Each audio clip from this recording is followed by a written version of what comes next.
Secret societies, mysterious cults, and esoteric gatherings, Hollywood was and is still full of them. There was no social media before, but there were many secret societies and cults that Hollywood had. But were these rumors or true stories? We will explore the 8 most notorious cults and secret societies that supposedly entangled Golden Age celebrities. If you know any of them, comment below. 1. The Rosicrucian rumors. First, we begin with a group that traces its roots back centuries, the Rosicrucians. Historically, the Rosicrucians claim to possess secret knowledge mixing alchemy, Egyptian mysticism, and Christian esotericism. They promise to guide members toward spiritual enlightenment. So, how did this old tradition connect to Golden Age Hollywood? During the 1920s, California saw a surge in spiritual and occult movements. The Rosicrucians set up chapters, sometimes called lodges, across the state. According to various rumors, they attracted well-known actors who desired deeper meaning or simply something thrilling beyond film sets. Some say that certain stars, feeling lonely in a rough studio system, found comfort in mystical teachings. Rudolph Valentino was open about his spiritual curiosity. He dabbled in metaphysical beliefs and was known to consult psychics. Some believe he briefly joined a Rosicrucian circle, seeking guidance on his shaky career moves and personal relationships. Mary Pickford was also part of one of them. Rumors say Mary, known as America's sweetheart, privately explored esoteric ideas after her stardom soared. Gossip claimed she read Rosicrucian texts about celestial energies, hoping to heal personal troubles, including the stress of running United Artists and a rocky romantic life. You may think, why would big stars risk reputations by flirting with mystic societies? For one, the Rosicrucians promised secrets about the nature of life and the universe. They offered classes, mail-order courses, and secret ceremonies. In an era where intense public scrutiny weighed on celebrities, stepping into a hidden group gave them a sense of safety and belonging. Rosicrucians practiced special rituals said to be aimed at personal transformation, quiet study, special meditations, and even symbolic signs. Some members claim to harness cosmic energies to expand their minds. Of course, critics say it's nothing more than elaborate symbolism or wishful thinking. 2. The Dark Temples of Ordo, Templi, Orientis.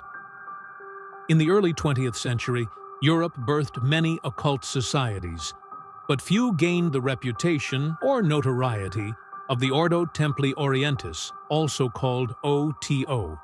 The OTO was famously associated with Aleister Crowley, a self-proclaimed magician sometimes called the wickedest man in the world.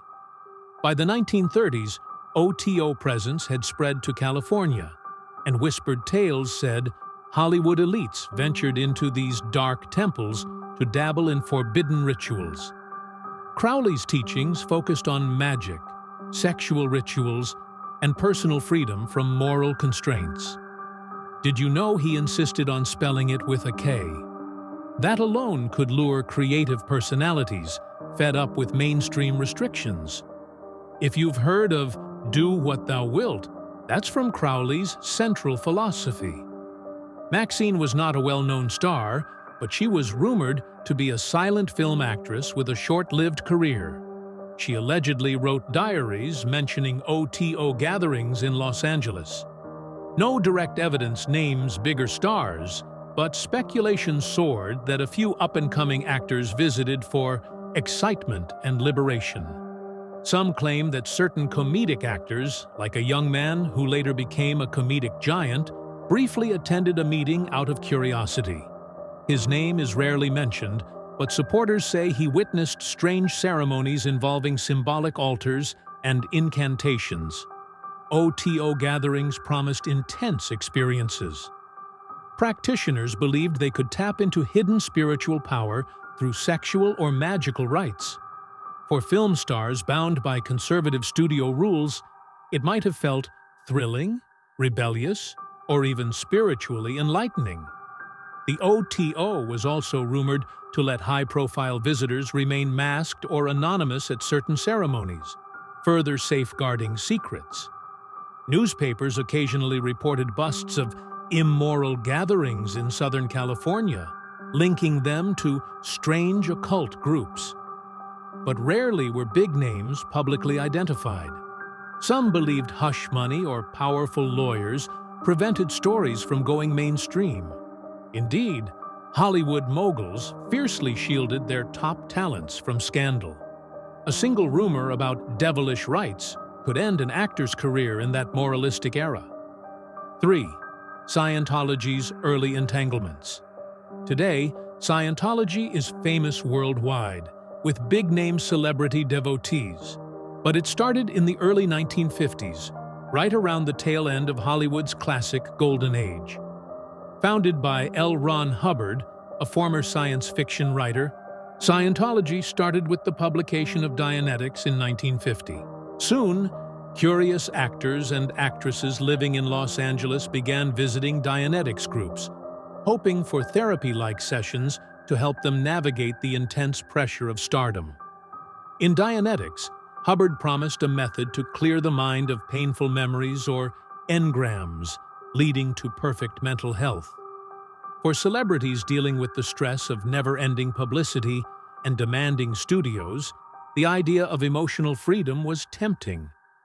Early Dianetics centers popped up near Hollywood, and some minor stars dropped by for auditing sessions, structured talks aimed at uncovering mental blocks.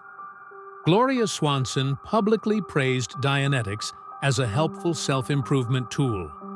While not a full Scientologist, her endorsement turned heads.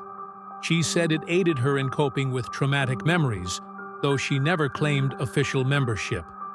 Sonny Tufts is rumored to have attended a few Dianetics meetings. Allegedly, he left after feeling it was too structured for his taste. Producers grew wary. They disliked any group that might take control over their stars or pry into private business. L. Ron Hubbard, a charismatic figure, was rumored to meet with up-and-coming actors in private sessions, offering them unique insights. Some gossip columns painted him as a mesmerizing teacher, while others slammed him as a con man. As Hubbard's teachings evolved from Dianetics into the full-fledged Church of Scientology, the movement gained a more formal structure, complete with e-meters and levels of enlightenment. By the mid to late 1950s, some Golden Age actors who had initially flirted with Dianetics either quietly distanced themselves or doubled down. Official church records from that period remain private, fueling speculation about early secret donors or members. Though modern Scientology is often connected to Tom Cruise, John Travolta, and other contemporary stars, the movement's roots in the final phase of the Golden Age remain intriguing. Did major icons secretly undergo auditing sessions, or was it mostly lesser-known players? We might never uncover the total truth. 4. The ghostly seance circles. In the first half of the 20th century, spiritualism, the belief that the living could communicate with the dead, captured popular attention.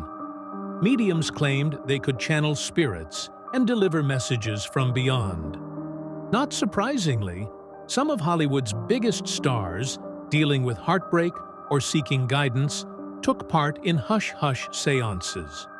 Imagine being a top-billed actress in the 1930s who just lost a loved one, or an aging actor frightened of losing fame.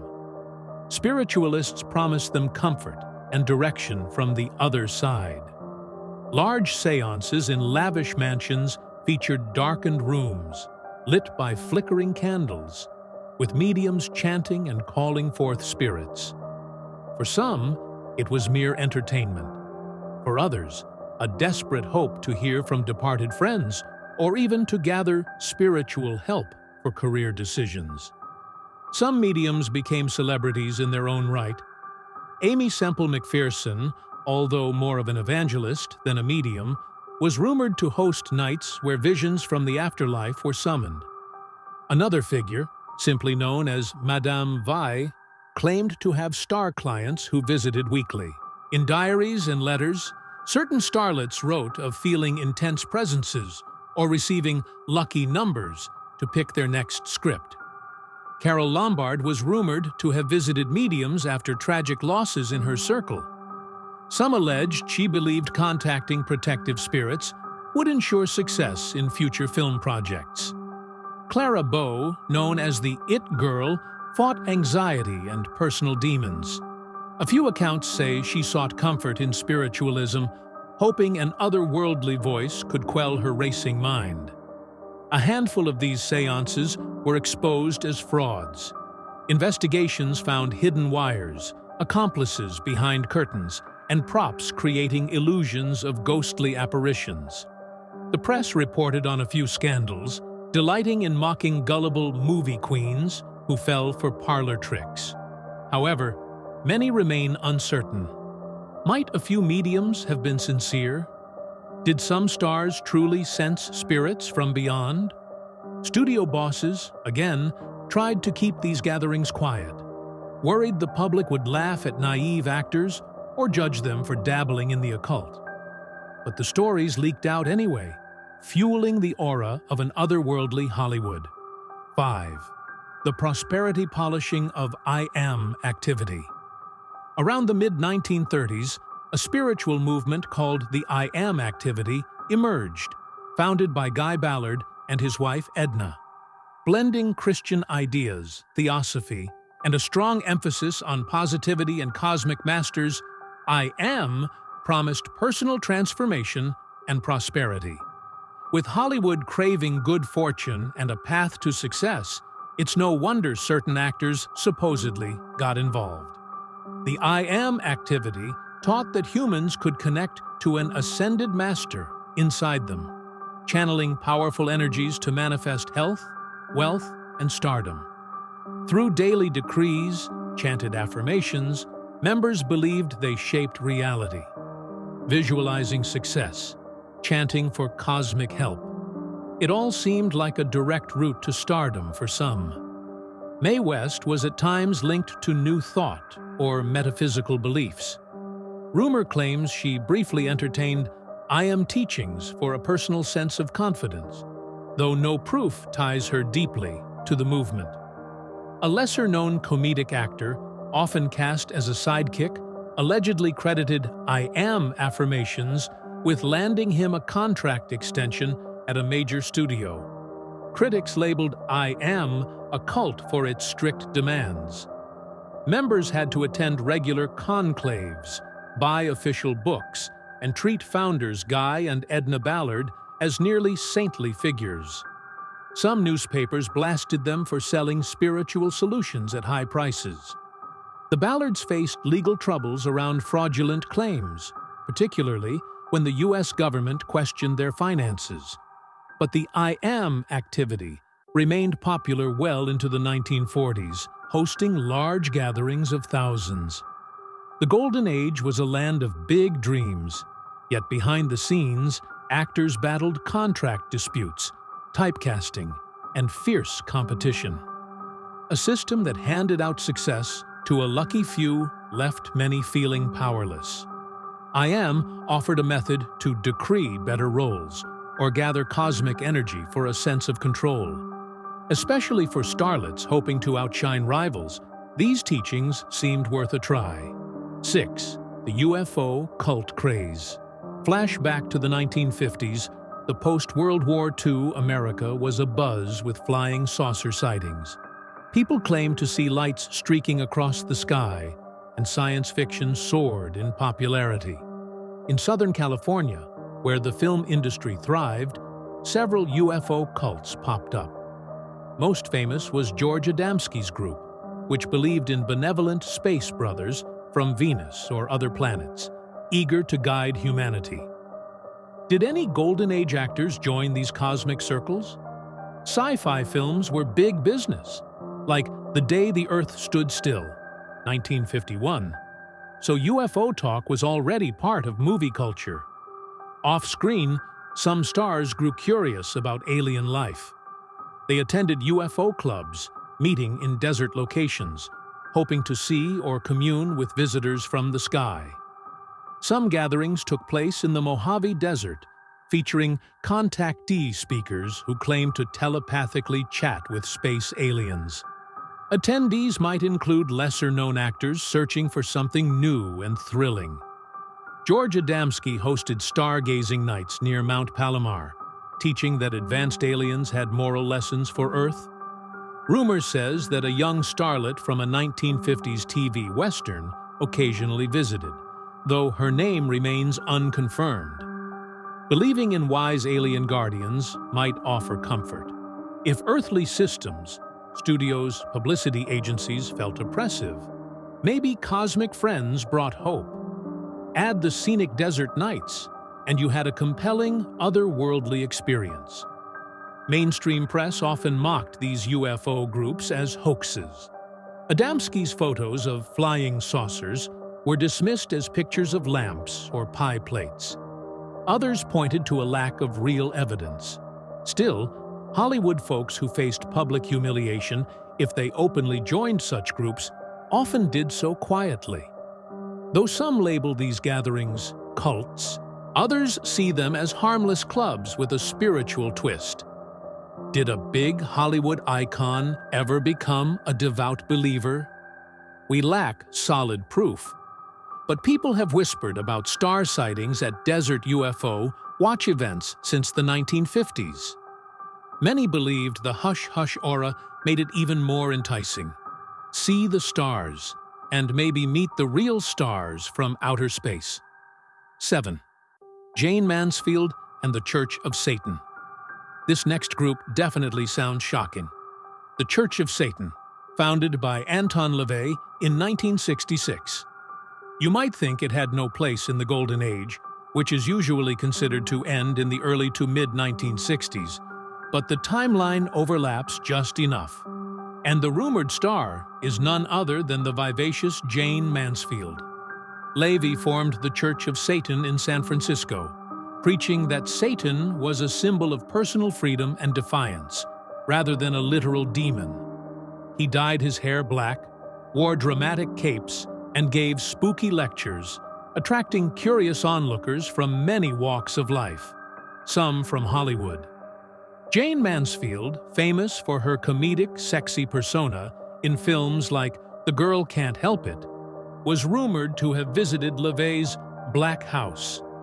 Photographs exist showing Mansfield with LaVey, both wearing devilish attire. Some accounts claim Mansfield became a high priestess in LaVey's church. Others say she just attended a few gatherings for publicity or out of curiosity. Biographers disagree, with some insisting she was never deeply involved. Yet, the images of her smiling next to LaVey remain iconic. When rumors broke about a blonde bombshell connecting with the Church of Satan, headlines went wild. Was she sacrificing animals? Was she performing dark rituals to resurrect her fading career? The press found an easy, scandalous story. Mansfield never publicly confirmed devout membership. Yet to many, the photos alone were enough to claim she joined a satanic cult. Studios were uneasy. Mansfield's star power had dimmed, but she was still a recognized name. Some fans felt she was tarnishing her image. Others saw it as typical Mansfield marketing, always pushing boundaries and stirring up attention. She tragically died in a car accident in 1967, leaving open questions about her real level of involvement. LaVey's Church of Satan is often described by members as theatrical and philosophical, focusing on individualism rather than literal devil worship. Nonetheless, mainstream audiences found it shocking. In the context of old Hollywood, it's possible Mansfield's connection was mostly playful. But the rumor that she was cursed by LaVey or died under a demonic hex has circulated for decades, fueling the cult's sinister aura. 8. The Brotherhood of the New Dawn. The final group on our list might be the strangest, partly because we're not sure it ever truly existed. Called the Brotherhood of the New Dawn, it allegedly functioned in secret from the late 1940s through the early 1960s, boasting a mission to guide Earth into an age of cosmic awakening. Did any top stars sign up, or is it pure Hollywood legend? Stories say a mysterious figure known only as Brother Aurelius arrived in Los Angeles around 1948, proclaiming a prophecy about world transformation. He supposedly gathered followers, telling them they must train for an upcoming cosmic shift, practicing meditation, telepathy, and odd purification rituals. The group met in hidden hillside lodges or deserted beach houses after midnight. Some attribute cryptic diaries to a B-list starlet from that era, referencing late-night trips to Brother Aurelius's temple. She wrote of bizarre ceremonies involving silver bowls, chanting in unknown languages, and witnessing faint glows floating above worshippers. Others claim an established leading man, whom they never name, briefly joined, seeking relief from alcoholism and career troubles.